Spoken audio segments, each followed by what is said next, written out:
Stage पर बैठे हुए मुअक्कर उलमाए किराम, शौराए इज़ाम, बावक़ार अहबाब,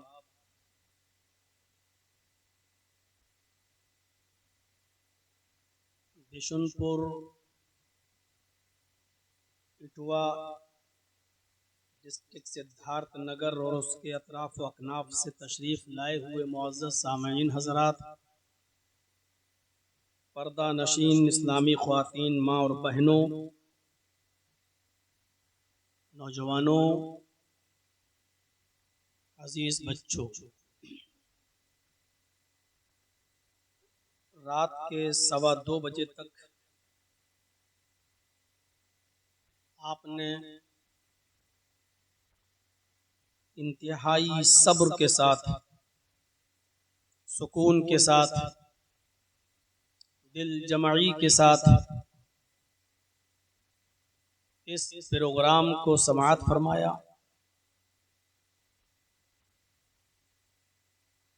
संजीदगी के साथ बैठे रहे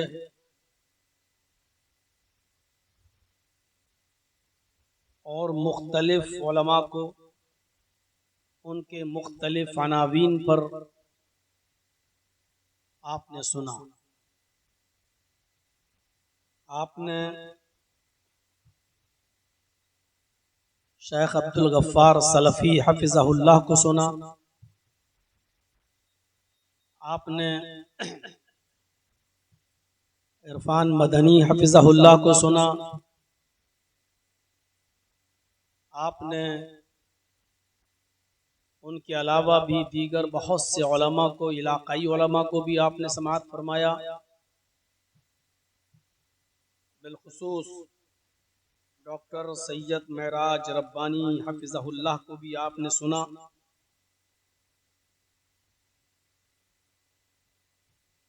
उनकी तकरीर की तारीफ तो विधान सभा के विपक्ष के नेता माता प्रसाद पांडे जी भी करके गए हैं।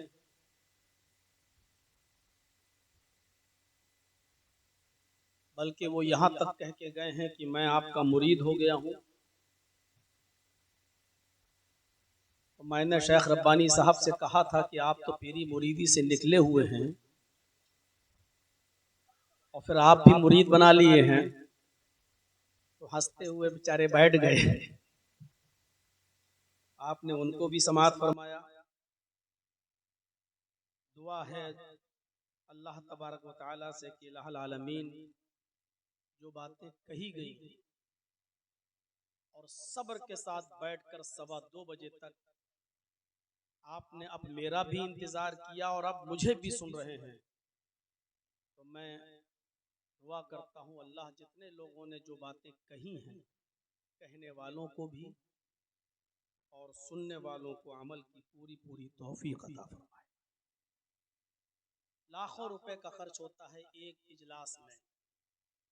अभी 4 तारीख को जो बगुलावा में प्रोग्राम हुआ, सफीरुद्दीन साहब बतला रहे थे कि 7.25 लाख रुपए का खर्चा आया। आपके यहाँ जो जलसा हो रहा है इसका बजट भी लाखों में जाएगा। लाखों रुपया जलसों में खर्च हो जाए और फिर नतीजा सिफर हो, और नतीजा ये हो कि फजर के वक्त फजर जलसा खत्म हो और फिर फजर की नमाज भी हम मस्जिद में जाकर न पढ़ें और हमारी मस्जिदें गवाही दें कि इस जलसे का कोई असर नहीं हुआ, तो ये बड़े दुख की बात है, ये बड़े अफसोस की बात है। जलसा कितना कामयाब हुआ, ये आपके गांव की मस्जिद आज फजर की नमाज में शहादत देगी और बताएगी कि आज का आपका ये जलसा कितने % कामयाब हुआ। आप इस मस्जिद से सवाल कीजिए, फजर के अंदर कितने नमाजी इस मस्जिद के अंदर आते हैं। अगर ये मस्जिद रमजान की तरह भरी हुई नजर आती है तो यकीनन ये जलसा कामयाब। लेकिन रोजाना की बनिस्बत भी अगर लोग कम हो जाएं और ये हो कि रात भर जागे थे, अब नींद बर्दाश्त नहीं हो रही है, अब जाके सो जाएं, सुबह जोहर में हम नमाज कज़ा कर लेंगे, तो आप समझ लीजिएगा कि आपने लाखों रुपया सिर्फ फूंका है। आपको इस इजलास से कोई बेनिफिट नहीं मिला, कोई फायदा। मेरा मौजू सीरतुन नबी है या सीरत रसूल है, लेकिन सीरत रसूल अपने अंदर बहुत से पहलुओं को लिए हुए होता है। लिहाजा इस इजलास का, इस कॉन्फ्रेंस का नाम रखा गया है रहमत आलम कॉन्फ्रेंस। मैं सीरत तैयबा का वो हिस्सा आपके सामने रखना चाहता हूं जिसका ताल्लुक नबी अकरम की रहमत से, और रहमत भी नबी अकरम की जिसका ताल्लुक मुख्तलिफ गोशों से है। नबी अकरम की रहमत बच्चों के साथ, नबी अकरम की रहमत यतीमों के साथ, नबी अकरम की रहमत बेवाओं के साथ, नबी अकरम की रहमत गरीबों के साथ, नबी अकरम की रहमत ख्वातीन के साथ, नबी अकरम की रहमत गैर मुस्लिमों के साथ, नबी अकरम की रहमत मुसलमानों के साथ, नबी अकरम सल्लल्लाहु अलैहि वसल्लम की रहमत जवानों के साथ, बूढ़ों के साथ, नबी अकरम की रहमत उम्मत के साथ, मुसलमानों के साथ, अपनी जमात अपनी उम्मत के साथ, मुख्तलिफ पहलुओं पर नबी अकरम की रहमत फैली हुई है।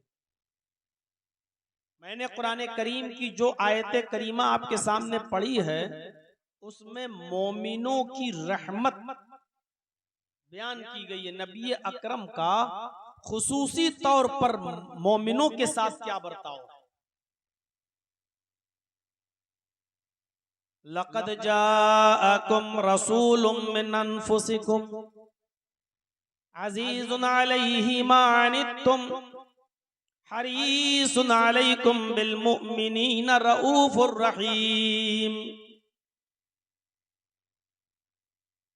लोगों तुम्हारे दरमियान एक ऐसा रसूल तशरीफ लाया है, लोगों तुम्हारे पास एक ऐसे रसूल, एक ऐसे पैगंबर आए हैं, मिन अनफुसिकुम जो तुम्हारे ही जिन्स से हैं, यानी जो जिस जिनसियत से आप हो इंसान, वो भी इंसान है। मिन अनफुसिकुम, वो तुम्हारे ही जिन्स से हैं।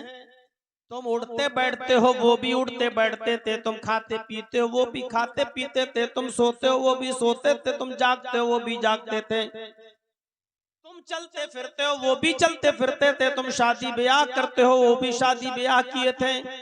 तुम्हारी बीवी बच्चे होते हैं, उनके भी बीवी बच्चे थे। तुम्हें दुख और खुशी दोनों मिलती है। मोहम्मद रसूलुल्लाह को भी दुख और खुशी, दुख और सुख दोनों चीजें मिली।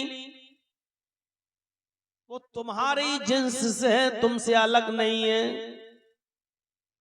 अज़ीज़ुन अलैहि मा अनित्तुम, तुम्हें कोई तकलीफ पहुंचती है, तुम्हें कोई दुख पहुंचता है, तुम्हें कोई दर्द पहुंचता है, तुम्हें कोई तकलीफ पहुंचती है, तुम्हारी तकलीफ, तुम्हारा दुख, तुम्हारा दर्द उनके ऊपर शाख गुजरता है, उनके ऊपर पहाड़ बनकर गुजरता है। तुम्हारे तकलीफ में वो नहीं देखना चाहते, तुम्हें दुख में वो नहीं देखना चाहते। तुम्हारा दुख, तुम्हारा दर्द, तुम्हारी तकलीफ उनके ऊपर गिरा गुजरती है। हरीसुन अलैकुम, वो तुम्हारे फायदे के बड़े ख्वाहिशमंद रहते हैं। तुम्हें नुकसान न पहुंचे, बल्कि तुमको फायदा ही फायदा पहुंचे, तुमको लाभ ही लाभ पहुंचे, तुम्हें प्रॉफिट ही प्रॉफिट पहुंचे। वो तुम्हारे फायदे के बड़े हरीस हैं, बड़े ख्वाहिशमंद रहते हैं। मैं इस आयत का तर्जमा यूं भी कर सकता हूं, वो तुम्हारे दुख और दर्द जो तुम्हें पहुंचता है, वो उनके ऊपर गिरा गुजरता है। यानी आए मुसलमानों, आए मोमिनों, कांटा तुम्हारे पैर में चुभता है तो उसकी तकलीफ मुहम्मदुर रसूलुल्लाह सल्लल्लाहु अलैहि वसल्लम को होती है। दर्द तुम्हें होता है, तकलीफ उसकी मुहम्मदुर रसूलुल्लाह महसूस करते हैं। तकलीफ तुम्हें पहुंचती है, उसका दर्द मुहम्मदुर रसूलुल्लाह सल्लल्लाहु अलैहि वसल्लम को होता है। वो हमेशा तुम्हारे फायदे के ख्वाहिशमंद रहते हैं। बिल रऊफुर रहीम, और मोमिनों के साथ आप निहायती शफीक और इंतहाई मेहरबान हैं। कुरान की इस आयत पर भी स्वामी दयानंद सरस्वती ने सत्यार्थ प्रकाश में ऐतराज लगाया था। कुरान की 159 आयतों पे जहां इल्जाम लगाए हैं, उसने एक इस आयत पर भी इल्जाम लगाया और ये कहा कि लो, इसका मतलब यह है कि मोहम्मदुर रसूलुल्लाह सिर्फ मुसलमानों और मोमिनों के लिए खास रहमत बनकर आए हैं, रहम करते हैं, और किसी दूसरे पर रहम करने का सवाल ही नहीं। कुरान की आयत यही बताती है। ऐसे स्वामी दयानंद सरस्वती के शागिर्दों को मैं बताना चाहता हूं कि अल्लाह रब्बुल आलमीन ने मुहम्मदुर रसूलुल्लाह की रहमत आम्मा का जिक्र कुरान में दूसरी जगह किया है। वमा अरसलनाका इल्ला रहमतल लिल आलमीन, ऐ मोहम्मद सल्लल्लाहु अलैहि वसल्लम, हमने आपको सारी कायनात के लिए रहमत बनाकर भेजा। यहाँ हिंदू मुस्लिम सिख ईसाई की कैद नहीं, बल्कि आप सारी कायनात के लिए, जमातात, नबातात, हैवानात, जिन्नात, इंसान, जिन, सबके लिए रहमत बनकर गए हैं। वमा अरसलनाका इल्ला रहमतल लिल आलमीन, हमने आपको सारी कायनात के लिए रहमत बनाकर भेजा। बिल मुमिनीना, बिल में बे तखसीस के लिए है, मोमिनों के साथ कुछ खास है। आपकी रहमत तो सबके लिए आम है, लेकिन मोमिनों के साथ कुछ खास है। और जाहिर है, जो आप पर ईमान लाया, आपकी बातों को माना, आपका पैरोकार बना, आपका मुरीद हुआ, आपके इशारों पे चला, आपके इशारों पर उसने अपनी जान दी, जाहिर है कि उसके साथ मोहब्बत कुछ खास होगी। हम जितनी मोहब्बत अपनी औलाद से करते हैं, उतनी मोहब्बत तो हम अपने पड़ोसी के बच्चों से नहीं ना कर सकते हैं। हमें आपके बच्चों से नफरत नहीं है, हमें आपके बच्चों से भी प्यार है, हमें अपने पड़ोसी के बच्चों से भी प्यार है। लेकिन जो खास रहमो करम हमारा अपनी सगी औलाद के साथ होगा, उतना रहमो करम और उतना प्यार का मामला दूसरों के बच्चों के साथ नहीं हो सकता है। आपका बेटा बीमार हुआ, आप गरीब आदमी हैं, आपका बेटा हॉस्पिटल में एडमिट है, जर्जीत साहब देखने गए, जर्जीत साहब आधा घंटा बैठेंगे, देखेंगे आपकी हालत बहुत कमजोर है, बच्चे का इलाज कराने में आपको तकलीफ हो रही है, पैसे की कुछ कमी है, हम 50,000 दे देंगे, 1 लाख दे देंगे, हम आपकी मदद कर देंगे, लीजिए आप अपने बच्चे का ख्याल रखिए और जरूरत पड़े तो और बताइएगा, इंशाअल्लाह हम आपकी और मदद करेंगे। इतना ही आप कर सकते हैं ना। लेकिन इसके बाद अगर आपका अपना, इसके अलावा अगर आपका अपना बेटा बीमार हो जाए, आपका अपना लख्त जिगर बीमार हो जाए, आप ऑफिस भी छोड़ देंगे, फैक्ट्री छोड़ देंगे, कारोबार बंद कर देंगे, आप अपने बच्चे को 24 घंटे देंगे, आप अपने बच्चे को अपनी गोद में उठाएंगे भी, आप उसके सिरहाने में भी बैठेंगे, आप अपने कपड़े से उसका पसीना भी पोंछेंगे, आप उसका सर अपनी गोद में भी रखेंगे और आप अपनी तिजोरियों का मुंह खोल देंगे, डॉक्टर साहब हमें मेरे बेटे को बचा लीजिए किसी भी तरीके से, मेरे बेटे को पैसे की परवाह नहीं, महंगी से महंगी जांच भी हम कराने के लिए तैयार हैं, लेकिन मेरे बेटे को देखिए इस बीमारी से निकाल दीजिए। डॉक्टर साहब अल्लाह के बाद सिर्फ जमीन पर, धरती पर एक डॉक्टर ही वो हस्ती होती है कि जिस हस्ती पर एतबार और भरोसा करता है एक इंसान कि वो उसके बच्चे का अच्छी देखरेख कर सकता है। तो जाहिर है जो रहमो करम, जो प्यार और मोहब्बत आपकी अपनी औलाद के साथ होगी वो दूसरों के साथ नहीं होगी। लेकिन दूसरों के बच्चे को आप जहर नहीं देंगे, दूसरे के बच्चे को आप मारेंगे नहीं, बल्कि दूसरों के बच्चे को भी आप सिर्फ वक्त दे सकते हैं थोड़ा बहुत, और पैसा दे सकते हैं, थोड़ी बहुत मदद कर सकते हैं, लेकिन जो आप अपनी औलाद के साथ रहमो करम का मामला करेंगे वो गैर के साथ नहीं। अल्लाह के नबी सल्लल्लाहु अलैहि वसल्लम सारी कायनात के लिए रहमत बनकर आए, सारी कायनात के लिए रहमत बनकर आए, ये सच है। लेकिन जो रहमो करम आपका अपनी औलाद, अपनी उम्मत के साथ है, रहमत का ताल्लुक जो अपनी उम्मत के साथ है वो दूसरों के साथ नहीं हो सकता। वरना मेरे भाइयों मिसाल ही गलत हो जाएगी। उम्मत के साथ आपका रहमो करम क्या है? बुखारी शरीफ की हदीस उठाइए, नबी अकरम सल्लल्लाहु अलैहि वसल्लम खुद फरमाते हैं, इस हदीस पर गौर कीजिएगा। अल्लाह के नबी सल्लल्लाहु अलैहि वसल्लम ने फरमाया, लौला नशुक्का अला उम्मती लअमरतुहुम बिस्सिवाक, अगर मेरी उम्मत के ऊपर ये शाख ना होता, ये मुश्किल ना होता, ये दुश्वार ना होता, देखिए मेरी उम्मत के लिए, मेरी उम्मत पर ये काम करना अगर मुश्किल ना होता, दुश्वार ना होता, हार्ड ना होता, अमरतुहुम बिस्सिवाक, तो मैं उनके ऊपर मिसवाक करना फर्ज कर देता हर नमाज से पहले। अमरतुहुम बिस्सिवाक, मैं उनको हुक्म देता मिसवाक करने का हर नमाज से पहले। एक हदीस के अंदर ये आया है बुखारी की, और बुखारी की एक और हदीस के अंदर आया है, लौला नशुक्का अला उम्मती लअमरतुहुम बिताखीरिल इशाई व बिस्सिवाक, अगर मेरी उम्मत पर ये मुश्किल ना होता, हार्ड ना होता, दुश्वार कुन मामला ना होता, तो मैं इशा की नमाज को देर से पढ़ना अपनी उम्मत पर फर्ज कर देता और हर नमाज से पहले मिसवाक करना अपनी उम्मत पर फर्ज कर देता। लेकिन मेरी उम्मत पर इशा की नमाज को ताखीर से पढ़ना मुश्किल है, देर से पढ़ना मुश्किल है, और हर नमाज से पहले मिसवाक करना मुश्किल है। इसलिए सिर्फ इस्तेहबाब का दर्जा बाकी रखा है, फर्जियत का दर्जा मैंने हटा दिया, यानी मैंने अपनी उम्मत के ऊपर इसको फर्ज नहीं होने दिया। नबी अकरम का उम्मत पर हर नमाज से पहले या हर वुजू से पहले या मस्जिद में जाने से पहले मिसवाक का फर्ज न करना, मिसवाक का वाजिब न करना और इशा की नमाज को ताखीर के साथ पढ़ने को फर्ज करार न देना, ये उम्मत के ऊपर रियायत है, ये उम्मत के ऊपर रहम है, ये उम्मत के ऊपर एहसान है जनाबे मुहम्मदुर रसूलुल्लाह सल्लल्लाहु अलैहि वसल्लम का। आप चाहते, खुद अल्लाह के रसूल इशा की नमाज इतनी देर से पढ़ा करते थे, बुखारी पढ़िए कि सहाबा किराम को मस्जिद में बैठे बैठे नींद आने लगती थी, ऊँघने लगते थे और एक दूसरे के ऊपर गिरने लगते थे, ऐसे इतनी नींद आने लगती थी।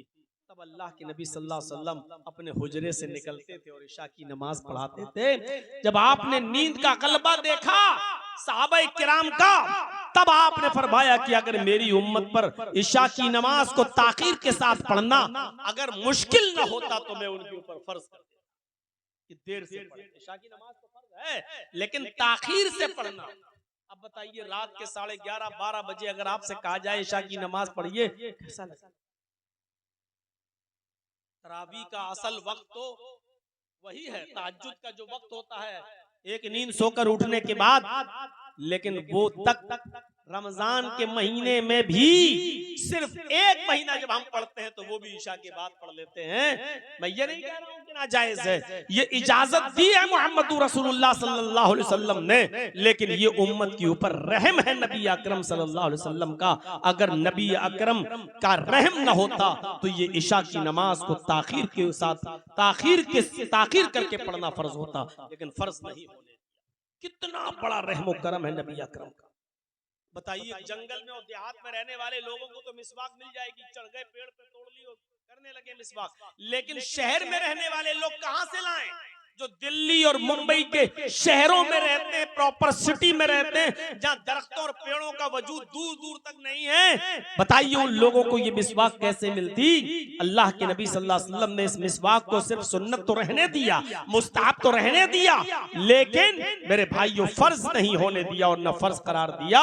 ये उम्मत के ऊपर नबी अकरम सल्लल्लाहु अलैहि वसल्लम का रहम और करम है। अब उसी हदीस को पढ़िए, लौलान लक़द, अब उसी कुरान की आयत को पढ़िए, लक़द जाअकुम रसूलुम मिन अनफुसिकुम अज़ीज़ुन अलैहि मा अनित्तुम, तुम्हारे पास एक ऐसे रसूल तशरीफ ला चुके हैं जो तुम्हारी जिन्स से हैं, जो तुम्ही में से हैं।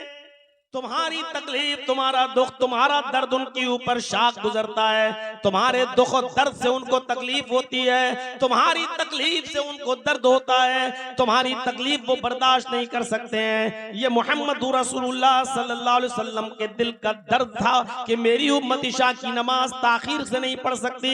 अगर मिसवाक को फर्ज कर दिया तो ये मिसवाक हर नमाज से पहले नहीं कर सकती है, फिर ये गुनाहगार होगी। तो अल्लाह के नबी सल्लल्लाहु अलैहि वसल्लम ने उम्मत के ऊपर रहमो करम करते हुए मिसवाक और इशा की नमाज को ताखीर से पढ़ने को फर्ज करार नहीं दिया। एक चीज उम्मत के ऊपर रहमो करम का मामला आया है, तो आइए एक दूसरी चीज की तरफ हम चलते हैं। और कीजिएगा, सौम विसाल, आज भी रोजा रखेंगे, कल भी रखेंगे, परसों भी रखेंगे, हम रोजा पे दर पे रखें। अल्लाह के नबी सल्लल्लाहु अलैहि वसल्लम ने इससे भी उम्मत को मना कर दिया, इससे भी मना कर दिया। आपने फरमाया तुम मुसलसल कंटिन्यू पे दर पे रोजे नहीं रख सकते हो। क्यों? मोहम्मद रसूलुल्लाह को ये गवाह, रमजान के रोजे के अलावा बता रहा हूं, रमजान के रोजे तो फर्ज है, वो तो आपको एक महीना पूरे रखना है।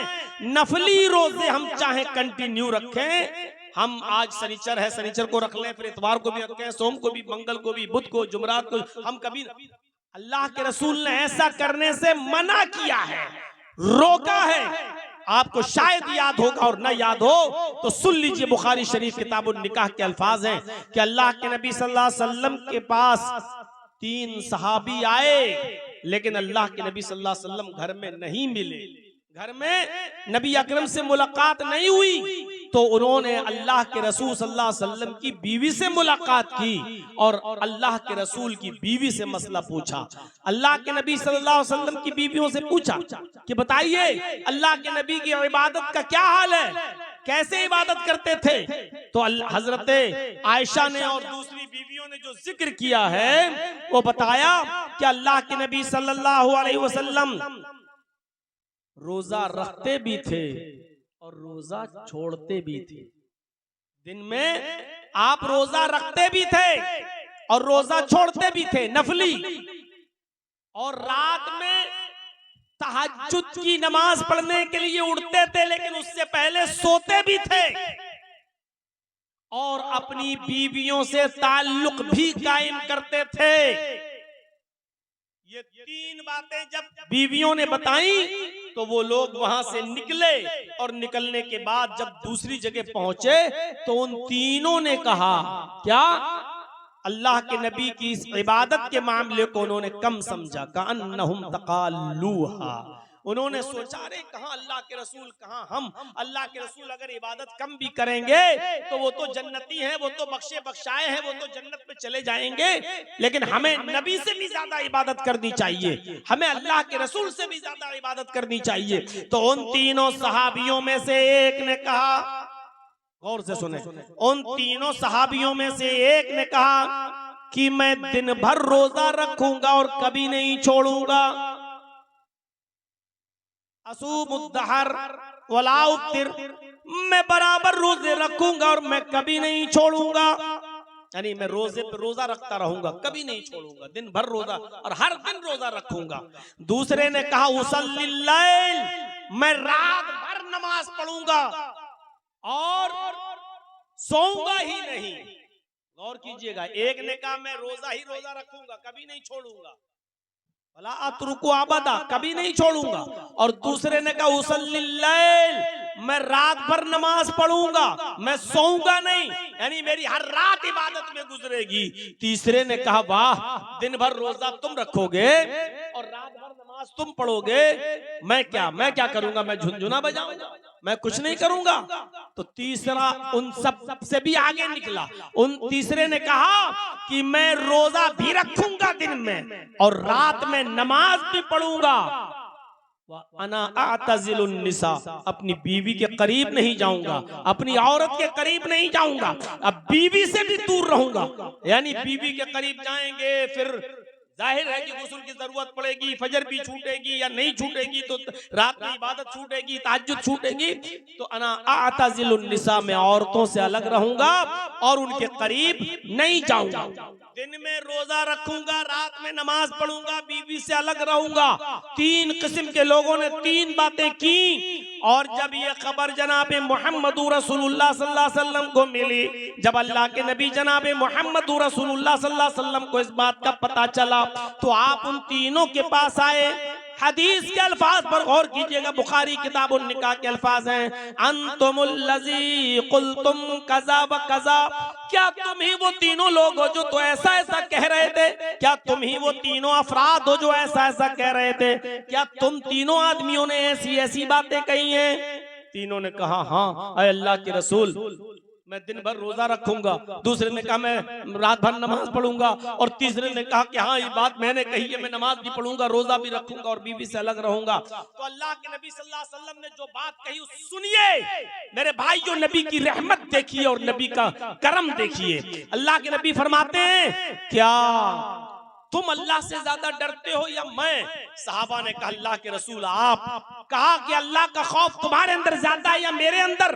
कहा आपके अंदर। फरमाया जब मैं अल्लाह से सबसे ज्यादा डरता हूं, अल्लाह का खौफ मेरे अंदर सबसे ज्यादा है, तो सुनो सुनो, मैं रोजा रखता भी हूं और छोड़ता भी हूं, यानी कभी रख लिया कभी छोड़ दिया, और रात में सोता भी हूं और एक नींद पूरी करने के बाद उठता भी हूं और तहज्जुद की नमाज भी पढ़ता हूं। वाह!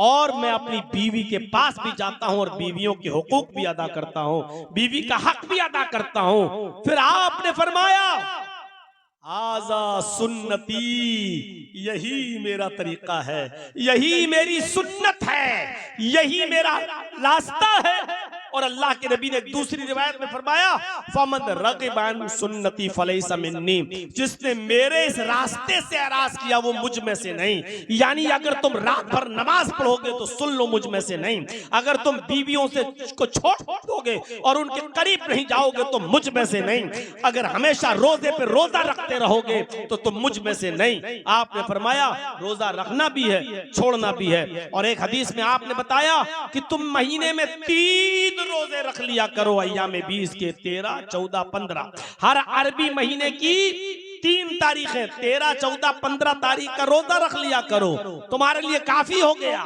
और भी अगर मजीद रोजा रखना है तो हफ्ते में 2 रोजे रख लिया करो, एक पीर यानी सोमवार के दिन का और एक जुमेरात के दिन का। बस इतने रोजे तुम्हारे लिए काफी हैं, इसके अलावा और मजीद रोजे रखने की जरूरत नहीं है नफली, क्योंकि तुम्हें रोजा रखना भी है और छोड़ना भी है। और फिर अल्लाह के नबी ने फरमाया कि बीवियों के हक भी अदा करना है, यही मेरा रास्ता है। तो आपने मुसलसल रोजा रखने से लोगों को मना कर दिया। ये उम्मत के ऊपर रहम करम नहीं है तो क्या है?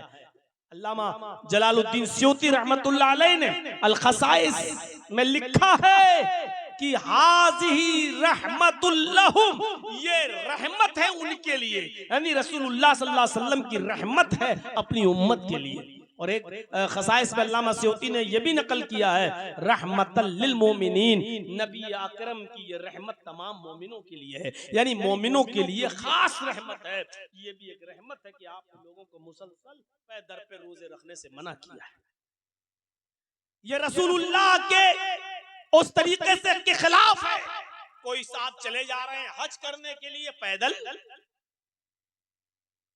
औरतें सोचने लगी कि मैं क्या किसी मर्द से कम हूं। अब कोई अंसारी लड़की वो भी पैदल है और समझ रही है कि बहुत बड़ा काम है। मेरे भाइयों, मुहम्मदुर रसूलुल्लाह को यह गवारा ही नहीं कि मेरी उम्मत मशक्कत में पड़े, नबी अकरम को यह गवारा ही नहीं कि मेरी उम्मत परेशानी में पड़े। इसीलिए तहज्जुद तक की नमाज को फर्ज करार नहीं दिया गया।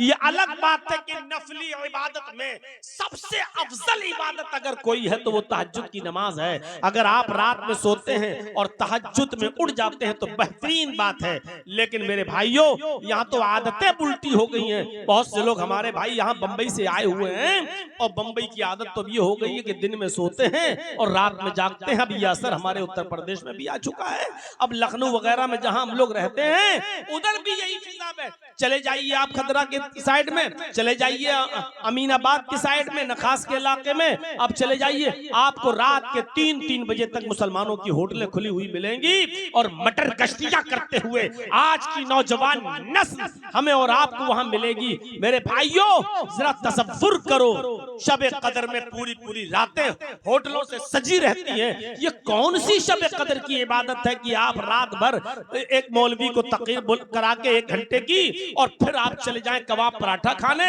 आप चले जाएं सीख कबाब खाने, आप चले जाएं फालूदा खाने, आप चले जाएं हाजी अली की दरगाह पे सैरो तफरी करने के लिए और अकीदा यो कि हम सब बेदारी कर रहे हैं, शब कदर जाग रहे हैं। ये कौन सी शब कदर है? मेरे भाइयों, अल्लाह के नबी जनाब मोहम्मद रसूलुल्लाह सल्लल्लाहु अलैहि वसल्लम ने अपनी उम्मत को मशक्कत में नहीं डाला है। लिहाजा जो लोग पैदल हज करने के लिए जाते हैं उनका ये तरीका गलत है और वो अपने ऊपर अज़ाब मोल ले रहे हैं। शरीयत का इससे कोई ताल्लुक नहीं है, चाहे वो लड़का हो या लड़की, मर्द हो या औरत। अल्लाह के रसूल ने कहा हज तुम्हारे ऊपर फर्ज है, लेकिन शर्त लगा दी, इन इस्तताअता इलैहि सबीला, अगर वहां तक जाने की इस्तिताअत है, तुम्हारे पास पैसा रुपया खर्चा, जहाज फ्लाइट टिकट और वहां रहने सहने का इंतजाम, खाने पीने का इंतजाम, अगर ये सारी की सारी चीजें हैं तुम्हारे पास तो फिर तुम जाओ, तुम्हारे ऊपर हज फर्ज है। और नहीं है तो हज फर्ज भी नहीं है। अपने ऊपर मशक्कत मोल लेने को जायज करार नहीं दिया है। तो अपनी उम्मत पर मुसलसल रोजे रखने से मना करना, सौमे विसाल से मना करना है। हजरत आयशा फरमाती हैं कि नहा रसूलुल्लाह सल्लल्लाहु अलैहि वसल्लम अनिल विसाल, अल्लाह के रसूल ने लोगों को सौमे विसाल से मुसलसल और पैदर पे रोजे रखने से मना किया है। ये रहमत है नबी की अपनी उम्मत के साथ खास। एक और मंजर पर गौर कीजिएगा, नबी की रहमत देखिएगा उम्मत के साथ। जब मेराज में गए और सिदरतुल मुंतहा तक पहुंच गए, हजरत जिब्रील ने फरमाया, अल्लाह के रसूल यहाँ तक मेरी रसाई है, इससे आगे मैं एक कदम भी आगे बढ़ूंगा तो जलकर राख हो जाऊंगा। इससे आगे मुझे जाने की इजाजत नहीं है अल्लाह की तरफ से। अब मैं आगे नहीं जा सकता। उसके आगे अल्लाह तबारक व तआला, उससे आगे अल्लाह के नबी सल्लल्लाहु अलैहि वसल्लम गए। जिब्राइल सिदरतुल मुंतहा तक साथ दिए। उसके बाद अल्लाह के नबी सल्लल्लाहु अलैहि वसल्लम गए, लेकिन अल्लाह के बहुत करीब तो हुए, लेकिन अल्लाह को देखा नहीं। बुखारी शरीफ की रिवायत है, हजरत आयशा फरमाती हैं कि अगर कोई शख्स ये कहता है कि अल्लाह के नबी ने अल्लाह को देखा है तो वो झूठा है। अगर कोई ये कहता है कि अल्लाह के नबी सल्लल्लाहु अलैहि वसल्लम ने अल्लाह को देखा है तो वो झूठा है। अल्लाह को देखा नहीं। और जब बहुत करीब हुए अल्लाह के नबी अल्लाह तबारक व तआला से, वहां पर अल्लाह तबारक व तआला ने मुहम्मदुर रसूलुल्लाह सल्लल्लाहु अलैहि वसल्लम को 50 वक्त की नमाज दी। आप और आपकी उम्मत पर ये 50 वक्त की नमाजें फर्ज कर दी गई हैं। अब यहां सुनिएगा मसला। अल्लाह के नबी सल्लल्लाहु अलैहि वसल्लम लेके चले आ रहे हैं, 50 वक्त की नमाज फर्ज हो गई। नबी अकरम सल्लल्लाहु अलैहि वसल्लम ने कहा ठीक है जी, नाम ठीक, ओके। अल्लाह ताला ने 50 वक्त की नमाज फर्ज की, नबी अकरम सल्लल्लाहु अलैहि वसल्लम लेके आ रहे हैं 50 वक्त की नमाज। आसमान से उतरते उतरते जब उतरे तो छठे आसमान पर हजरत मूसा अलैहिस्सलातु वस्सलाम से मुलाकात हो गई। तो मूसा अलैहिस्सलातु वस्सलाम ने कहा, अय मोहम्मद सल्लल्लाहु अलैहि वसल्लम, आपको क्या मिला? अल्लाह ने क्या दिया? कौन सी चीज गिफ्ट दी आपको? तो अल्लाह के नबी जनाब मोहम्मद रसूलुल्लाह सल्लल्लाहु अलैहि वसल्लम ने फरमाया 50 वक्त की नमाज। हजरत मूसा अलैहिस्सलाम ने फरमाया वापस जाओ अल्लाह के पास, वापस जाओ। सुनन बैहकी और मुस्तद अहमद के अल्फाज हैं, अल्लाह के नबी सल्लल्लाहु अलैहि वसल्लम से मूसा अलैहिस्सलाम ने कहा कि वापस जाओ, बहुत ज्यादा हैं, 50 वक्त की नमाजें बहुत ज्यादा हैं। अल्लाह के नबी सल्लल्लाहु अलैहि वसल्लम ने फरमाया कि नहीं, ऐ मूसा, अल्लाह ने जो दिया वो मैंने खुशी खुशी ले लिया। मुझ पर, मेरी उम्मत पर 50 वक्त की नमाजें फर्ज हैं, मैं लेकर जा रहा हूँ। तब अल्लाह के नबी मूसा अलैहिस्सलाम ने उनसे कहा, हदीस के अल्फाज देखिए, इन्ना उम्मतक ला तुतीक, इन्ना उम्मतक ला तुतीक, ऐ मोहम्मद सल्लल्लाहु अलैहि वसल्लम, आपकी उम्मत 50 वक्त की नमाज पढ़ने की ताकत नहीं रखती। जब उम्मत का लफ्ज सुना नबी अकरम ने, इन्ना उम्मतक ला तुतीक, आपकी उम्मत 50 वक्त की नमाज नहीं पढ़ पाएगी। मेरी उम्मत नहीं पढ़ सकी, आपकी उम्मत कहां से पढ़ लेगी? जाइए। तब अल्लाह के नबी ने कहा, ऐ मूसा, क्या मेरी उम्मत 50 वक्त की नमाज नहीं पढ़ पाएगी? हजरत मूसा ने कहा, मुझे तजर्बा है, मेरी उम्मत नहीं पढ़ पाई, आपकी उम्मत कहां से पढ़ लेगी? जाइए। तब अल्लाह के नबी दोबारा अल्लाह रब्बुल आलमीन के पास गए। अल्लाह रब्बुल आलमीन ने कहा, मोहम्मद अब कैसे आना हुआ? अब कैसे आना हुआ? जवाब दिया, आय अल्लाह, मेरी उम्मत 50 वक्त की नमाज नहीं पढ़ सकती है, मुझे नमाज में तखफीफ चाहिए, मुझे नमाज में डिस्काउंट चाहिए, मुझे नमाज के अंदर कमी चाहिए। तब आवाज आई, अल्लाह रब्बुल आलमीन ने फरमाया, मोहम्मद सल्लल्लाहु अलैहि वसल्लम, जाओ, 10 वक्त की नमाजें हमने कम कर दी हैं, अब 40 वक्त की नमाज तुम पर, तुम्हारी उम्मत पर फर्ज है, जाओ। फिर लेकर चले आ रहे हैं। फिर मूसा अलैहिस्सलातु वस्सलाम ने कहा, आए मोहम्मद सल्लल्लाहु अलैहि वसल्लम, अल्लाह ने कम की? कहा हाँ कम हुई। कहा कितनी? कहा 10। 40 वक्त की नमाज अभी फर्ज है। हजरत मूसा अलैहिस्सलाम ने कहा ये भी ज्यादा है। कहा मूसा खुशी खुशी में ले आया, अल्लाह ने 10 कम कर तो दिए, अब तो 40 की रह गई हैं। फरमाया मूसा ने, आए मोहम्मद मेरी बात मानो, फिर जाओ, इन्ना उम्मतक ला तुतीक, आपकी उम्मत 40 वक्त की नमाज भी नहीं पढ़ पाएगी। उम्मत का लफ्ज सुना, फिर मोहम्मद रसूलुल्लाह सल्लल्लाहु अलैहि वसल्लम अल्लाह के पास गए और फिर जाने के बाद कहते हैं कि अय अल्लाह 40 भी ज्यादा है, मेरी उम्मत 40 वक्त की नमाज नहीं पढ़ सकती है। अल्लाह ने कहा, मोहम्मद जाओ, 10 और कम कर दी, 30 वक्त की नमाज लेके फिर आए। मूसा अलैहिस्सलाम ने कहा, मोहम्मद कम हुई? कहा हाँ। कहा कितनी? कहा अल्लाह ने 10 और कम कर दी। आए मूसा अब तो 30 ही रह गई। फरमाया, आए मोहम्मद आपकी उम्मत 30 वक्त की नमाज भी नहीं पढ़ पाएगी, मुझे तजर्बा है, आप रहमतुल लिल आलमीन हैं, जाइए फिर कम कराइए।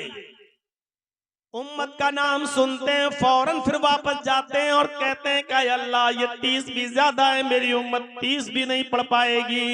अल्लाह ने कहा मोहम्मद जाओ, मैंने 20 वक्त की कर दी, 20 वक्त की लेकर आ रहे हैं। मूसा अलैहिस्सलातु वस्सलाम ने फिर कहा, फिर कहने लगे कि अब तो 20 रह गई, आधी से भी ज्यादा कम हो गई हैं। आए मूसा अब तो ठीक है। फरमाया मोहम्मद अपने हिसाब से मत सोचो, आप तो 50 वक्त की भी पढ़ लेंगे, लेकिन आप अपनी उम्मत के बारे में सोचिए, आपकी उम्मत 20 वक्त की भी नमाज नहीं पढ़ पाएगी। उम्मत का दर्द जहन में आया, फिर जाते हैं कहते हैं अल्लाह 20 भी ज्यादा है। अल्लाह ने कहा जाओ 10 वक्त की नमाज मैंने कर दी। अब खुशी खुशी लेके आए और कहने लगे मूसा अब तो अल्लाह ने बहुत ही कम कर दी। कहा कितनी रह गई? फरमाया 10 वक्त की 10। हजरत मूसा ने कहा 10 और आप इसी पर बस कर रहे हैं? नहीं, ये भी ज्यादा है। कहा मूसा कहां ज्यादा है? 50 से 40, 40 से 30, 30 से 20, 20 से 10 और आप कह रहे हो ये भी ज्यादा है। फरमाया आए मोहम्मद सल्लल्लाहु अलैहि वसल्लम, मेरी उम्मत पर तो अल्लाह ने सिर्फ 2 ही वक्त की नमाज फर्ज की थी, सुबह पढ़ लो शाम को पढ़ लो, लेकिन मेरी उम्मत 2 वक्त की नहीं पढ़ पाई। आपकी उम्मत 10 वक्त की कैसे पढ़ेगी? ये मेरा तजर्बा है, आपकी उम्मत 10 वक्त की भी नहीं पढ़ेगी। कहा है मूसा आपकी उम्मत 2 वक्त की भी नहीं पढ़ पाई? कहा नहीं, आपकी उम्मत 10 वक्त की कैसे पढ़ेगी? फिर गए। अल्लाह मूसा कह रहा है मेरी उम्मत 10 वक्त की 2 वक्त की नहीं पढ़ पाई, आपकी उम्मत 10 वक्त की कैसे पढ़ेगी? अरे अल्लाह मुझे और कंसेशन चाहिए और कम कर दे, तू तो रब्बुल आलमीन है, मेरी उम्मत पर इतनी नमाजें फर्ज मत कर कि वो न पढ़ सके। अल्लाह ने कहा मोहम्मद जाओ, मैंने और 5 कम कर दी, अब 5 वक्त की नमाज तुम पर तुम्हारी उम्मत पर फर्ज है। फिर लेकर आए और जब मूसा अलैहिस्सलाम के पास से गुजरे तो मूसा अलैहिस्सलाम ने कहा कितनी रह गई? कहा 5। कहा ये भी ज्यादा है। मूसा अलैहिस्सलाम ने कहा सुनन बैहक़ी के अल्फाज, ये भी ज्यादा है। कहा मूसा अब मैं नहीं जाऊंगा। कहा मेरी उम्मत 2 वक्त की नहीं पढ़ पाई, आपकी उम्मत 5 वक्त की कैसे पढ़ लेगी? एक बार और चाहिए, रब्बुल आलमीन है। कहा मूसा 50 से 5 45 कम हो गई, अब मुझे अपने रब के पास बार बार जाने में शर्म आ रही है, कितनी कम कराऊं अल्लाह से, कितनी कम कराऊं? नहीं 5 ठीक है। जैसे ही मुहम्मदुर रसूलुल्लाह ने ये जुमला अदा किया कि मुझे अपने रब के पास बार बार जाने में अब शर्म आ रही है, कितनी कम कराऊं, आवाज आई आए मोहम्मद तुम मेरी रहमत से नाउम्मीद हो गए, निराश हो गए, शर्मा गए। कसम है मुझे अपने इज्जत और जलाल की, अगर एक बार और आ जाते मेरे पास तो मैं और कम कर देता, लेकिन अब तुम शर्मा गए, मेरी रहमत से ना उम्मीद हो गए। अब जाओ तुम पर और तुम्हारी उम्मत पर 5 वक्त की नमाज को मैंने फिक्स कर दिया। यहाँ कितने लोग बैठे हैं सोच रहे होंगे काश एक बार और चले गए होते, अल्लाह के नबी तो मजा ही आ जाता। काश एक बार और चले गए होते तो एक वक्त सुबह उठ के पढ़ लो और शाम को सोते वक्त पढ़ लो, बस बीच की सब नमाजें खत्म हो जाती। मेरे भाइयों मैं फिर भी चैलेंज के साथ कहता हूं कि जिसको पढ़ना होता है वो 5 वक्त की नमाज के साथ साथ तहज्जुद की भी पाबंदी कर लेता है, चाश्त और इशराक भी पढ़ लेता है, और जिसको नहीं पढ़ना होता है वो 5 वक्त की क्या 2 वक्त की भी क्या वो जुमा भी नहीं पढ़ता है। जिसको नहीं पढ़ना वो ईद और बकरीद तक की नमाज नहीं पढ़ता है। मेरे भाइयों अब ये 5 वक्त की नमाजें बहुत ज्यादा नहीं है। अल्लाह के नबी ने फरमाया कि लोगों नमाज तो 5 वक्त की है, लेकिन मकाम और सवाब के एतबार से ये 50 वक्त की नमाज के बराबर है, क्योंकि हमारी एक नेकी का 10 गुना देता है अल्लाह। अगर हमने 5 वक्त की नमाज पढ़ी तो गोया 50 वक्त की नमाजों का सवाब अल्लाह की हमें मिलता है। नमाजें 5 हैं लेकिन सवाब अल्लाह तबारक व तआला के यहाँ हमें 50 वक्त की नमाज का मिलता है। इसलिए ये नबी की रहमत का अंदाजा लगाइए आप कि अल्लाह 50 वक्त की हुई लेके चले आ रहे, सीधे साधे लेके चले आ रहे हैं। और मूसा कहा कि नहीं, अल्लाह ने जो दिया खुशी से। जब कहा इन्ना उम्मतक ला तुतीक, आ आपकी उम्मत नहीं पढ़ सकती। जब भी अल्लाह के पास गए तो यही जुमला सुन के गए, इन्ना उम्मतक ला तुतीक, आपकी उम्मत ताकत नहीं रखती, आपकी उम्मत नहीं पढ़ पाएगी। जैसे ही उम्मत का लफ्ज सुनते मुहम्मदुर रसूलुल्लाह बार बार अल्लाह के पास चले जाते। ये रहमत नहीं है तो और क्या है, ये अल्लाह के रसूल की रहमत उम्मत के साथ नहीं तो और क्या है। यहां से आप अंदाजा लगाएं कि कितने मेहरबान हैं, रऊफुर रहीम है मुहम्मदुर रसूलुल्लाह सल्लल्लाहु अलैहि वसल्लम अपनी उम्मत के साथ। अपनी उम्मत पर ऐसा रहमो करम कहीं आपने देखा है? उम्मत का नाम सुन रहे हैं तो बार बार अल्लाह के पास जा रहे, अल्लाह और कम कर दे, अल्लाह और कम कर दे। मैं तो पढ़ लूंगा लेकिन मेरी उम्मत नहीं पढ़ पाएगी। नबी को यह गवारा नहीं कि मेरी उम्मत कयामत के दिन जहन्नम में जले, इसलिए कि वो 50 वक्त की नमाज नहीं पढ़ पाई। लेकिन ये उम्मत कितनी नाकारा हो चुकी है कि 50 की जगह पर 5, लेकिन उन 5 वक्त की नमाजों की भी पाबंदी न कर सके और 5 वक्त की नमाज की पाबंदी के साथ अदा ना कर सके। इससे बड़ा मेरे भाइयों अलमिया हमारे लिए और हमारे समाज के लिए क्या होगा। गौर करो, बुखारी शरीफ की हदीस, अल्लाह के नबी सल्लल्लाहु अलैहि वसल्लम ने फरमाया, कुल्लु नबिय्यिन दावतुन, अल्लाह ताला ने हर नबी को एक दुआ का इख्तियार दिया है। अल्लाह ताला ने हर एक नबी को दुआ का इख्तियार दिया है कि दुनिया में तुम्हें एक दुआ तुम्हारी ऐसी है जो हम जरूर पूरी करेंगे। बताओ क्या है? अपनी अपनी मर्जी से मांग लो जो तुम्हें मांगना है।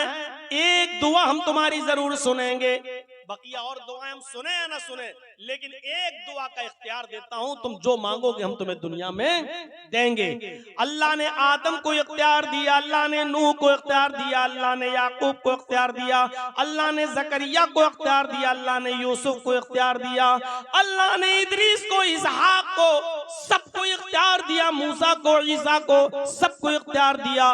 दुनिया में जितने भी नबी आए अल्लाह ने सबको एक दुआ मांगने का इख्तियार दिया, जो मांगोगे तुम्हें दिया जाएगा। अल्लाह के नबी सल्लल्लाहु अलैहि वसल्लम फरमाते हैं, सारे नबियों ने जल्दबाजी कर ली। दुनिया में जितने भी नबी आए सबने अपनी अपनी दुआ मांग ली और अल्लाह ने उनको इस दुनिया में नवाज दिया। उन्होंने जो भी इस दुनिया में मांगा अल्लाह रब्बुल आलमीन ने इस दुनिया में ही उनको नवाज दिया। अल्लाह के रसूल फरमाते हैं, बुखारी की रिवायत, कि अल्लाह के नबी, अल्लाह कहते हैं कि अल्लाह ताला ने मुझे भी एक दुआ का इख्तियार दिया।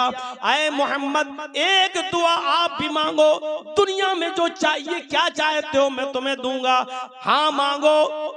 नबी अकरम सल्लल्लाहु अलैहि वसल्लम फरमाते हैं, इख्तबातु दावती, मैंने अपनी दुआ को छिपा लिया, मैंने अपनी दुआ नहीं मांगी।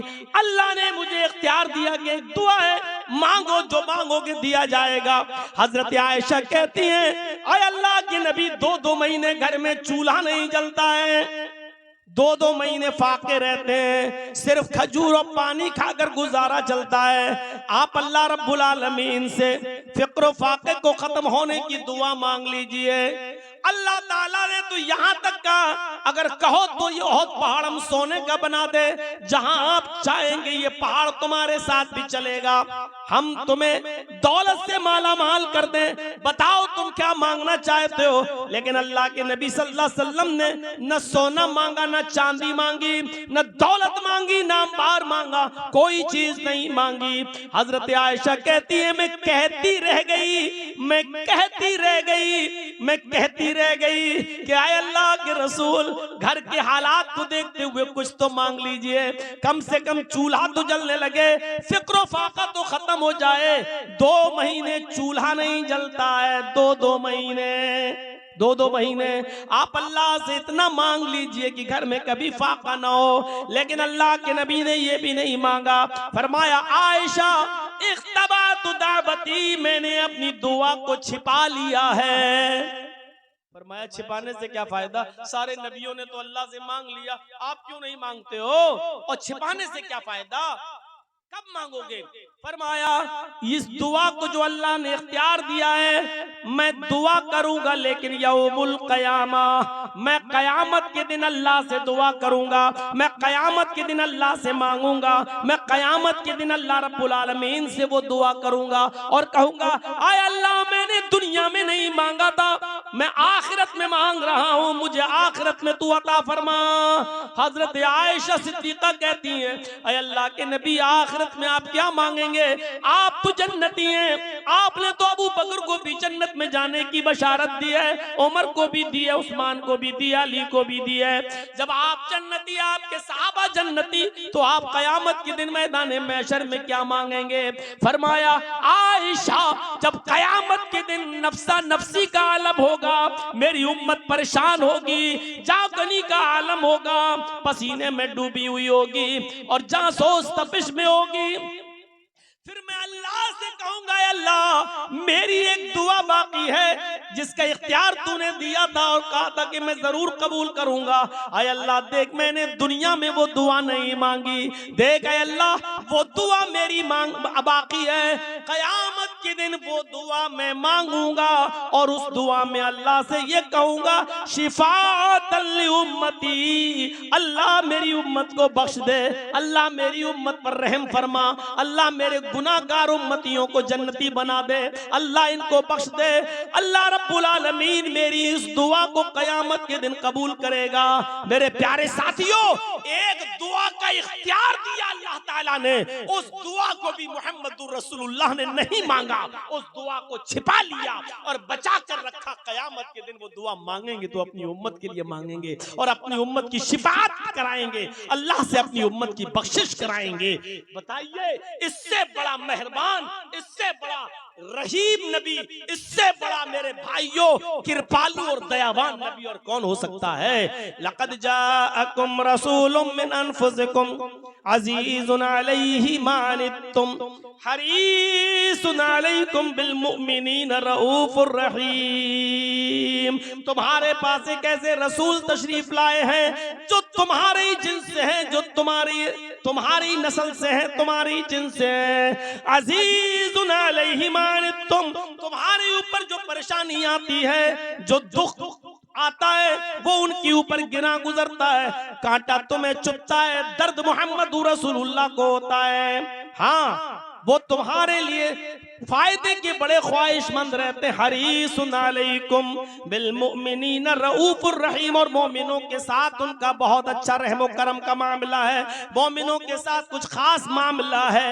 ये था नबी अकरम सल्लल्लाहु अलैहि वसल्लम का अपनी उम्मत के साथ रहमो करम का जज्बा और मामला। क़यामत के दिन भी अपनी वो दुआ जो दुनिया में मांगने की थी, अल्लाह के रसूल ने कहा मैं दुनिया में नहीं मांगूंगा, क़यामत के दिन अल्लाह से मांगूंगा और अपनी उम्मत की शिफाअत। सोचिए तो सही, ये कौन सा जज्बा था? मुस्नद अहमद पढ़िए, हदीस है, एक सहाबी नमाज पढ़ा रहे मगरिब की, और एक सहाबी अपने घर के लिए सब्जी खरीदने के लिए निकले बाहर, और जब सब्जी खरीद कर घर जाने लगे तो पता चला कि अजान हो चुकी है और मस्जिद से आवाज आ रही है। वो उसी मस्जिद में नमाज पढ़ने के लिए चले गए, और जब मस्जिद में नमाज पढ़ने के लिए गए, वुजू बनाया, अल्लाहु अकबर कहकर इमाम के पीछे नियत बांधी, तो इमाम साहब थे वो सूरह बकरा शुरू कर दी। अब मगरिब में तो छोटी छोटी सूरतें होनी चाहिए, वल असर इन्नल इंसान लफी खुस्र अलम तरा कैफ फअल रब्बुका बिअस्हाबिल फील।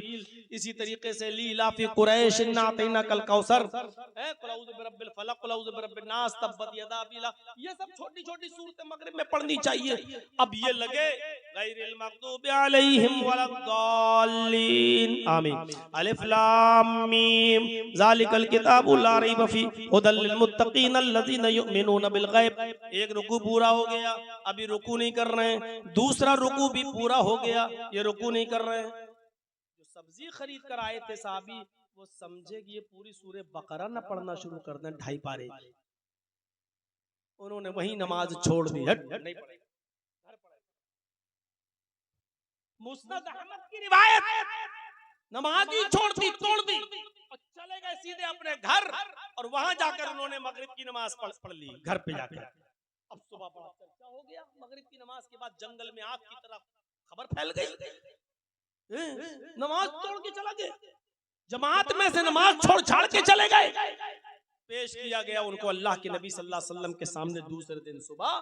तो अल्लाह के रसूल सल्लल्लाहु अलैहि वसल्लम ने कहा कि भाई ये नमाज पढ़ा रहे थे, सुना है कि तुम नमाज छोड़ के भाग के चले गए, अगर मसला ना मालूम हो तो समझा दूं इनको। तो कहा कि हाँ, साहबा कितने सच्चे थे, कहने लगे कि हाँ अल्लाह के रसूल मैं नमाज छोड़ के भाग गया। कहा क्यों? कहा अल्लाह के रसूल मेरे बच्चे भूखे थे, मैं सब्जी खरीदने आया था, सब्जी खरीद के जा ही रहा था कि अजान की आवाज सुनी, मैं मस्जिद में चला गया और ये हजरत सूरह बकरा पढ़ने लगे, इतनी लंबी सूरतें पढ़ने लगे, एक रुकू खत्म, दो रुकू खत्म, मैंने सोचा कि पता नहीं सूरह बकरा 2.5 पारे की न पढ़ने लगे, मैंने नमाज छोड़ दी। उसके बाद अल्लाह के नबी ने इस सहाबी को नहीं डांटा जिसने नमाज की नीयत तोड़ी थी, इनको नहीं डांटा, बल्कि नमाज पढ़ाने वाले सहाबी को बुलाया और कहा क्या तुम मेरी उम्मत को फितने में डालना चाहते हो, क्या तुम मेरी उम्मत को फसाद में डालना चाहते हो? जब तुम में से कोई शख्स अपनी कौम का इमाम बनाया जाए, जब तुम में से कोई शख्स अपनी कौम का इमाम मुतय्यन किया जाए, तो उसको चाहिए कि लोगों को मुख्तसर नमाज पढ़ाए, हल्की नमाज पढ़ाए। क्यों? इसलिए कि उसके पीछे पढ़ने वाले बूढ़े भी होते हैं, औरतें भी होती हैं, बच्चे भी होते हैं और मुसाफिर भी होते हैं। अगर तुम में से कोई शख्स किसी शख्स का इमाम बने तो उसको चाहिए कि नमाज मुख्तसर पढ़ाए। आपने इमाम के लिए उसूल बना दिया, ज़ाब्ता बना दिया कि जब तुम जमात के साथ नमाज पढ़ाओ और तुम्हारे पीछे जमात खड़ी है और नमाज पढ़ रही है, तो तुम्हें सूरह बकरा की तरह 2.5 पारे पढ़ने की जरूरत नहीं है, बल्कि तुम्हें बूढ़ों का, बुजुर्गों का, औरतों का, बच्चों का और मुसाफिरों का ख्याल रखते हुए नमाज को हल्का पढ़ाना है। यह है नबी अकरम सल्लल्लाहु अलैहि वसल्लम की रहमत अपनी उम्मत के साथ। आप अकेले पढ़िए, पढ़ते रहिए। कभी कभी मौलाना नहीं होते हैं और हाजी साहब को लोग खड़ा कर देते हैं, पढ़ाओ नमाज। अब बेचारे हाजी साहब खड़े, अब हाजी साहब को जिंदगी में पहली बार तो मौका मिला है नमाज पढ़ाने का, तो सारी काबिलियत हमारे हाजी साहब उसी नमाज में दिखाते हैं, उसी नमाज में पहली बार मौका मिल गया, पढ़े बड़ी बड़ी सूरत, चाहे वो उनका प्रोनाउंसिएशन सही हो या ना हो, तलफ्फुज़ सही हो या ना हो। और अब तो ऐसी ऐसी मस्जिदें हैं कि जहां इमाम भी नहीं है मेरे भाई, अब इमाम भी नहीं रखा जा रहा है, और इमाम रखने में भी फसाद और तजाद हो रहा है। जब हालात इस स्टेज पर पहुंच जाएं तो कौन सी उम्मीद रखी जाएं? अच्छा इमाम रखिए, तजवीद वाला इमाम रखिए, क़िरात के साथ नमाज पढ़ने वाला इमाम। अल्लाह की कसम, कल नहीं सॉरी परसों ऐसे इमाम के पीछे नमाज पढ़ने का मौका मिला मेरे भाइयों, सच बताता हूं, जिसका प्रोनाउंसिएशन है अल्हम्दुलिल्लाहि रब्बिल आलमीन, ऐसा प्रोनाउंसिएशन था कि शर्म से सर झुक जाए। मेरे भाइयों, ये हालत हो जाती है कभी कभी जब ऐसे लोगों के पीछे नमाज पढ़ना पड़े। अब कोई बात में पहुंच जाए, मौलाना जैसे हम थोड़ा सा लेट हो गए, बात में पहुंचे तो पीछे खड़े हो गए, पूरी 3 रकात मिली, लेकिन अल्हम्दुलिल्लाहि रब्बिल आलमीन ये सब सुनना पड़ता है। जबकि कुरान करीम को बहुत ही क़िरात के साथ अल्हम्दो नहीं है, अल्हम्दुलिल्लाहि रब्बिल आलमीन नहीं है, रब्बिल आलमीन, अल्हम्दुलिल्लाहि रब्बिल आलमीन, अर्रहमानिर रहीम। अब बहुत से लोग अर्रहमानिर रहीम, बिस्मिल्लाहिर रहमानिर रहीम को भी छे पढ़ने लगते हैं, बहुत हलक से निकालते हुए। अब इतना भी मत बिगाड़िए। तो मेरे भाइयों में कहना ये चाहता, अल्लाह के नबी सल्लल्लाहु अलैहि वसल्लम ने फरमाया कि तुम क्या मेरी उम्मत को फसाद और फितने में बर्पा करना चाहते हो? जब इमाम मुतय्यन हो जाओ तो याद रखो कि तुम्हें नमाज हल्की पढ़ाना है। अल्लाह के नबी सल्लल्लाहु अलैहि वसल्लम जब नमाज पढ़ाया करते थे, अल्लाह के नबी खुद फरमाते हैं, बुखारी शरीफ की रिवायत है कि मेरा दिल चाहता कि मैं लंबी क़िरात करूं, मगरिब में, इशा में या फजर में। अल्लाह के नबी फरमाते हैं कि मेरा दिल चाहता कि आज मैं लंबी क़िरात करूं, और जब लंबी क़िरात का इरादा करता इशा में, अचानक किसी बच्चे के रोने की आवाज मेरे कानों में आ जाती। उस जमाने में औरतें भी मस्जिदों में आया करती थी और पर्दे की ओट में नमाज पढ़ती थी, बच्चे भी अपने साथ लाती थी और छोटे छोटे दूध पीते बच्चों को गोद में लेकर नमाज पढ़ती थी। सजदे में जाती थी, रुकू में जाती थी तो जमीन पे बिठा दिया करती थी। कोई हर्ज की बात नहीं है मेरे भाइयों। अल्लाह के नबी कहते हैं कि जब मैं इरादा करता कि लंबी किरत करूं, अचानक किसी बच्चे के रोने की आवाज मेरे कानों में आती, मैं उसी वक्त नमाज को मुख्तसर कर देता और फिर कुल हुवल्लाहु अहद और इन्ना तैना जैसी मुख्तसर सूरतें पढ़ाकर मैं सलाम फेर देता। गौर कीजिए, ये जनाब मोहम्मद रसूलुल्लाह की रहमत थी अपनी उम्मत के साथ, ये नबी अकरम का बर्ताव था अपनी उम्मत के साथ कि नमाज जैसी इबादत भी आप कर रहे हैं और कहते हैं कि मेरा दिल चाहता है कि मैं लंबी तिलावत करूं, लंबी किरत करूं। अचानक किसी बच्चे की रोने की आवाज मेरे कानों में आती तो मैं नमाज को मुख्तसर कर देता, मैं नमाज को छोटा कर देता ताकि उसकी माँ को तकलीफ न पहुंचे कि मेरा बच्चा रो रहा है और मोहम्मद रसूलुल्लाह लंबी किरत कर रहे हैं।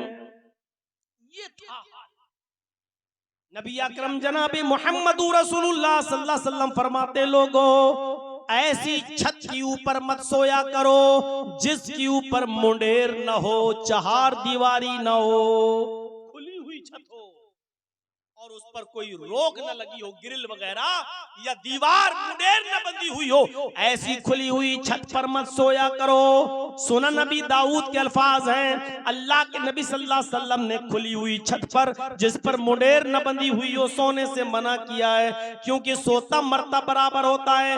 अचानक आपको इस्तंजा लगा, पेशाब लगा और आप उठे और आप नींद में चलने लगे और पेशाब करने के लिए आप जाना चाहते हैं, लेकिन अचानक आप गिर गए और जमीन के नीचे आए और गिरकर मर गए। मोहम्मद रसूलुल्लाह की रहमत तो देखो, आप उम्मत के लिए एक सुनहरा उसूल बना रहे हैं, आप उम्मत के लिए एक सुनहरा ज़ाब्ता बना रहे हैं, आप उम्मत के लिए एक सुनहरा कानून बना रहे हैं। आए मेरी उम्मत के लोगों, आए साहबियों, आए मेरे बाद आने वालों सुन लो, आए वो लोगों जो मुझ पर ईमान लाए हो, अपने घर की खुली हुई छतों पर मत सोया करो। मोहम्मद रसूलुल्लाह की रहमत को ये भी गवारा नहीं है कि मेरा कोई उम्मती ऐसी छत पर सोए जिस पर दीवार न बंधी हो, जिस पर मुंडेर न हो और वो रात में उड़ जाए और उड़ते ही वो चलने लगे और दीवार पर मुंडेर न होने की वजह से वो जमीन पर गिर जाए और मर जाए। मोहम्मद रसूलुल्लाह को ये भी गवारा नहीं है, इसलिए फरमाया कि ऐसी छत पर मत सो। अल्लाह के नबी सल्लल्लाहु अलैहि वसल्लम फरमाते हैं, इशा की नमाज पढ़ने के बाद बिस्तर पर जब तुम सोने जाओ, इसका मतलब यह है कि इशा की नमाज से पहले सोना सही नहीं है। अल्लाह के नबी ने फरमाया कि जब तुम इशा की नमाज पढ़कर अपने बिस्तर पर सोने के लिए जाओ तो बिस्तर को 3 मरतबा झाड़ लिया करो। तालीम देखिए अल्लाह के रसूल की, मुस्लिम शरीफ की हदीस के अल्फाज हैं, अपने बिस्तर को 3 मरतबा झाड़ लिया करो। अंधेरा है, आप गए बिस्तर पर और नमाज पढ़ने के बाद जैसे ही बिस्तर पर गए, लेट गए, पता चला कि उस पर छिपकली पड़ी हुई है, पता चला कि कोई खतरनाक और मोजी जानवर मौजूद है और आप जैसे ही लेटे और उसने डस लिया या काट लिया उस सांप ने या जहरीले जानवर ने या छिपकली वगैरह ने और आपकी जान चली गई उसके जहर से। फरमाया कि जब भी तुम बिस्तर पे जाया करो सोने के लिए तो अपने बिस्तर को 3 मरतबा झाड़ लो। नबी की रहमत देखिए, आप रसूलुल्लाह की रहमत का तकाजा देखिए क्या है। आप कह रहे हैं कि बिस्तर पर जाओ तो 3 मरतबा बिस्तर को झाड़ लो। हम में और आप में कौन है? आज तो ट्यूबलाइट का जमाना है, आज तो बिजली का जमाना। क्यों ट्यूबलाइटें आपस में शॉर्ट नहीं होती हैं क्या? ट्यूबलाइटें क्या ज्यादा वोल्टेज आने से कि ट्यूबलाइटें आपकी ज्यादा वोल्टेज आने से फ्यूज नहीं होती है क्या?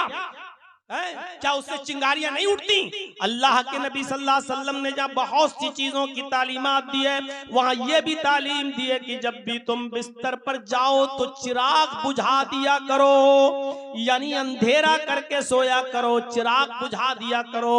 उस जमाने में चिराग चलते थे इसलिए चिराग बुझाने का हुक्म था और आज के जमाने में उसी पर कयास करते हुए ट्यूबलाइट, ये बल्ब, ये रोटें, इनको भी बुझाने का हुक्म है, क्योंकि जिस तरीके से हवा के झोंके से चिराग की चिंगारी आपके पूरे के पूरे घर में आग लगा सकती है और आपके बिस्तर में आग लगाकर पूरे घर को जला सकती है, उसी तरीके से रात में चिंगारी बल्ब में से निकले, लाइट निकले, या जब बल्ब फ्यूज हो तो उससे कोई आपकी चिंगारी निकल जाए और उससे भी घर को आग लग सकती है। इसलिए चिराग बुझाने वाली हदीस लाइट बुझाने पर भी फिट होगी।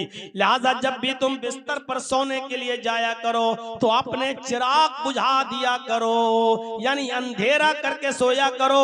मोहम्मद रसूलुल्लाह सल्लल्लाहु अलैहि वसल्लम की रहमत को यह भी गवारा नहीं है कि कोई शख्स रात की तारीकी में उठे, कोई शख्स रात के अंधेरे में उठे, कोई शख्स रात की बियाबान घमासान अंधेरे में उठे और वो जो है और चिराग जलाए और उससे उसकी आग लग जाए और जल के मर जाए। मोहम्मद रसूलुल्लाह की रहमत को ये भी गवारा नहीं है। एक सहाबी मस्जिद में नमाज पढ़ने जा रहे और तीर उनके बंधे हुए हैं और ऐसे तीर की नोक, ये मान लीजिए तीर है और ये उसकी नोक है, ऐसे तीर बंधे हुए थे धागे से और नोक बाहर निकली हुई थी और ऐसे चल रहे थे,